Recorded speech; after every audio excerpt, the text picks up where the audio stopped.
Umandar na yung nagpahirap sa atin, no? Nagpahirap sa atin kasi in-overhaul to. Pagkatapos hirap siyang start o hirap siyang mag-cranking, mabagal yung kanyang ikot. So 3 battery yung tinesting natin dito. Hindi talaga kaya nung 3 battery, pinagpalit-palit ko na. So hindi ko naman siya dinalawang battery, no, para masubukan ko talaga kung andar. So ngayon is pang-4 na battery pinalit namin. Yung battery na yun is galing dun sa service namin. Umandar siya, nag one click siya, kaya lang meron siyang palya. Yan o, maririnig nyo, meron siyang inig. Yan o, parang humihinga yung makina. So yan naman yung gagawin natin ngayon. So sa pangilalim nito o internal ng engine, walang problema, na-check naman lahat to. Bagong palit liner, bearing, piston ring, bagong palit yan. So yan o, sumingaw, may singaw na andar. Ayan, sumingaw siya. Dito naman walang blow by. Ayan, walang blow by. Try natin siyang patayin. Try natin kung andar. Patayin natin dito. Tapos pandarin natin. May pressure siya dito, hindi niya kaya ano, yun, lumalabas yung tubig. Pipigayin ko yung hose. Ayun, lumalabas yung tubig dyan. So naka switch on, hindi pa kasi ito gumagana dun sa susian. Nag direct muna tayo dito. Ayan. Ayan o, long cranking pero umaandar na. So dati is mabagal yung cranking, ngayon mabilis siya. So yan ang ano natin ngayon, trouble naman. Pinahirapan tayo. Tapos pinasakan ko yung ano dito, pumutok kasi yung kanyang bara dyan, no, yung kanyang in-plug, yung ganito. So pumutok, para makapag-testing lang kami, mapandar lang yung makina. Pinasakan ko muna siya ng kahoy dyan para matesting. Tapos ito pa isang problema, yung sumingaw. Ayan o, ayusin natin yan. Ilalabas yung ano dyan. Magpapalit tayo nito ng ano, radiator hose, kasi sobrang lambot na to. Ayan o, sobrang lambot na. Papalit tayo. So i-break in lang muna natin to. Hayaan muna natin siyang umandar dyan, kahit na meron siyang misfire, para lang ma-break in muna yung makina. Tapos babantayan na lang natin yung kanyang tubig. Okay, so naka 10 minutes lang andar to. Yung temperature natin doon, ayan, observe natin kung tataas pa. So yung wiring nga pala nito, isinayos ko na rin. Ito yung sa temperature nya. Tapos yung sa alternator, inayos ko na rin, kasi yung alternator nyan is nawala, no, yung pagkabili. Tapos ito yung sakit ng harness, so binalik natin sa orig na sakit. Yan, so observe na lang natin. So, naubusan pa rin siya ng diesel, no, kahit na nag-bleed na kami dun sa filter, naubusan siya. So ang ginawa namin is nagpalit muna kami ng filter. So ito yung nakakabit nya. Yan, hindi ko alam kung paano filter to, pero pasok din naman sa housing ng pit pump, no. Hindi ko alam kung para saang filter to. Nagpalit muna kami. Circuit lang muna na brand yung ano, kinabit namin. So para matesting namin.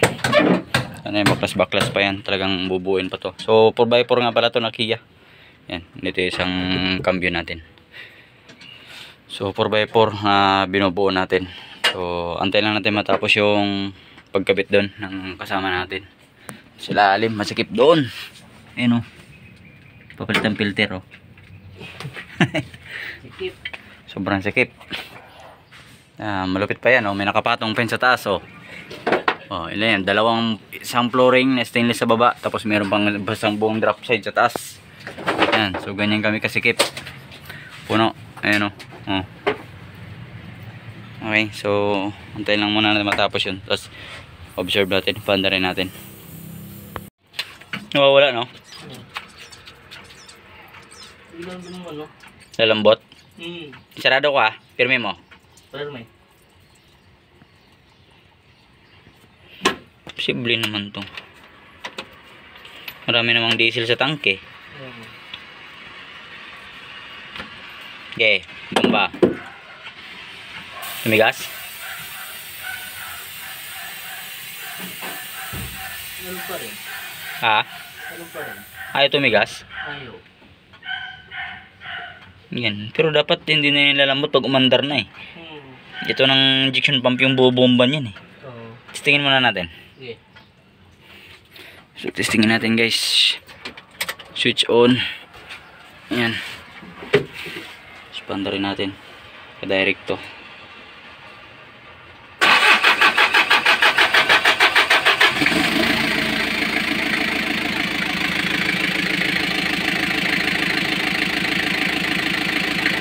Observe lang natin. Ngayon wala siyang palya ngayon.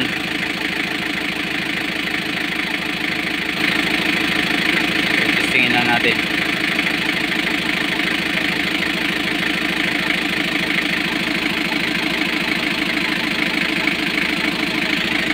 Ayan, so meron pa din.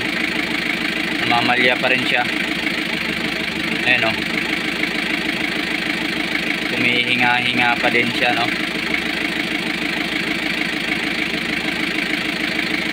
Meron pa rin, no? Ayan, no?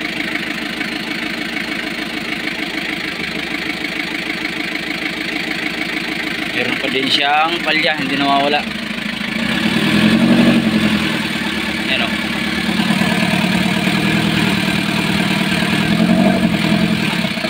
Patay.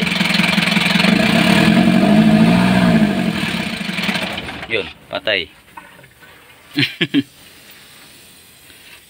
Patay muna natin yung susi. Ang gagawin natin is tingnan natin to.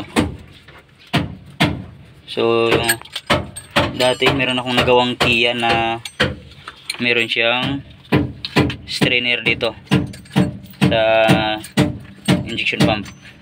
Tanggalin natin tong ano, D7 na banjo bolt. Yung may nagawa ako nito dati. Ang issue naman nun is mababa yung ano niya, yung revolution. Then wala tayong panghangin.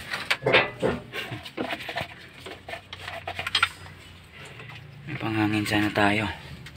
Hindi makita eh, no? Yung iba kasi merong strainer dito. May nagawa na akong Kia dati. Yan lang. Na-check ko na, no? Yung dito sa kanyang in wala siyang strainer. So binaklas ko yung out. So yung out na nakalagay is malaki yung butas. So ang ginawa ko is pinakuha ko yun sa kabila. Ito yung out ng kabila. Ayan, tuyo pa yan. So yung out dapat ganyan lang yan, maliit lang yung butas, parang karayom lang. Ayun o. Parang karayom lang dapat yan. Hindi yan malaki ang butas dyan.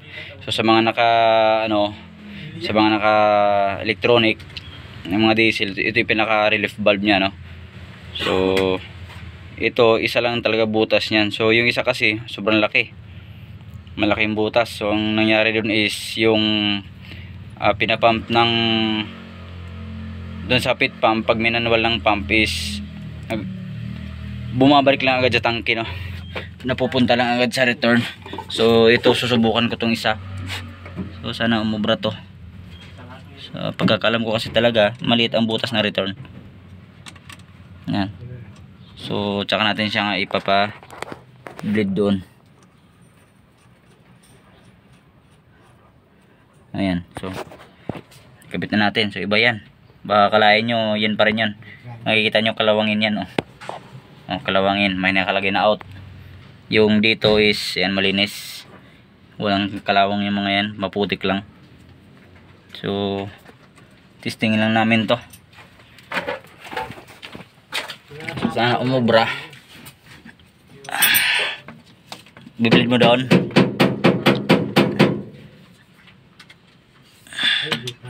Okay. Dito na tayo mag-bleed para hindi na mahirapan na sa baba. bubombahin natin.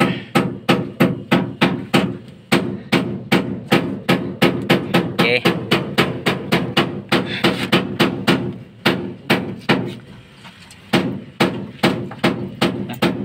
Sarado ko pirme mo. Pirme.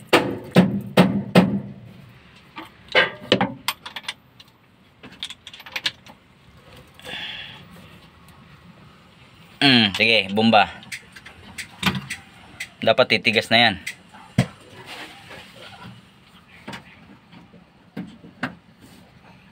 Ayaw pa rin tumigas. May leak. Yeah, may leak. Nagkaroon ng leak dito. Sumirit dito eh. Nagkaroon ng leak. Bombayan mo. Ayan, nagkaroon ng leak. Tumigas na. Tumigas na. Nagkaroon ng leak dito. Kailangan natin ng washer. Wawasheran natin. So, palit mo na tayong washer. Yung mga Sige, bombayan mo lang. Tingnan natin kung magkaroon pa ng leak. Matigas na? Matigas na. Yan. Wala na. Wala nang leak. Thanks. Okay. Testingin na natin. Oo. Start ko Okay. Ka-off pa lang susi.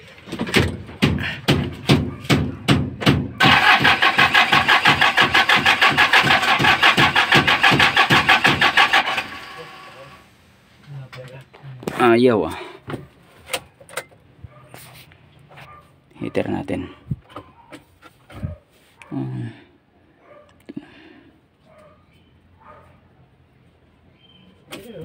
Start.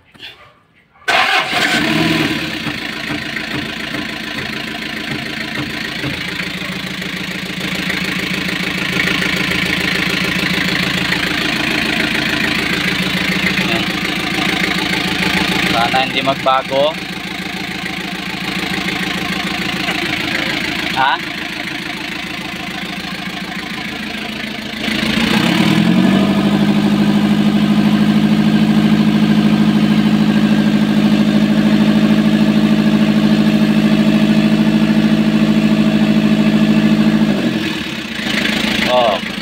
Solve ang problema.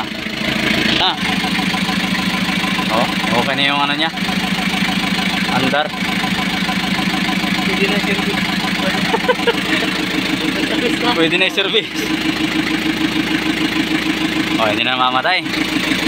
Hindi na bitin.